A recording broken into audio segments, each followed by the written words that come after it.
Paura nella notte in via della Libertà a Ponzano, dove un'azienda che produce e vende prodotti chimici è stata distrutta in un incendio. A dare l'allarme gli automobilisti che percorrevano la statale poco distante, che avevano notato la grande nuvola di fumo che si era creata.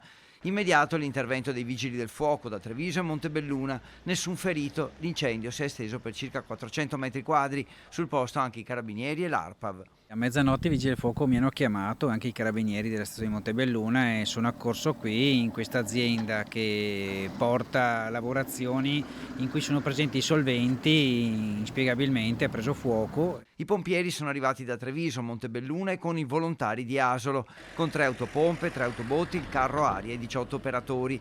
Le squadre sono riuscite a contenere le fiamme, evitando il coinvolgimento dei 2 capannoni limitrofi, divisi solo dai muri di contenimento. Il personale dell'ARPAV ha eseguito numerosi monitoraggi ambientali, poi la nube si è dissolta col vento. La paura poi di non sapere esattamente quanti litri di solvente fossero presenti era palpabile, insomma la situazione, la stessa ARPA che era presente con 2 unità più volte ha fatto misurazioni in tutte le aree perché in quei momenti l'aria insomma si sentiva che pizzicava. Per fortuna non è stato necessario alcun provvedimento ambientale da parte del sindaco. Mi ha chiamato anche l'assessore Bottacin della Regione Veneto della Protezione Civile e Ambiente, rassicurandomi in quanto aveva chiesto e ottenuto i dati da ARPAV che insomma non erano così preoccupanti e che le sostanze veramente nocive erano presenti in quantità minima. Una volta spento l'incendio sono iniziate le operazioni di bonifica e di controllo delle strutture.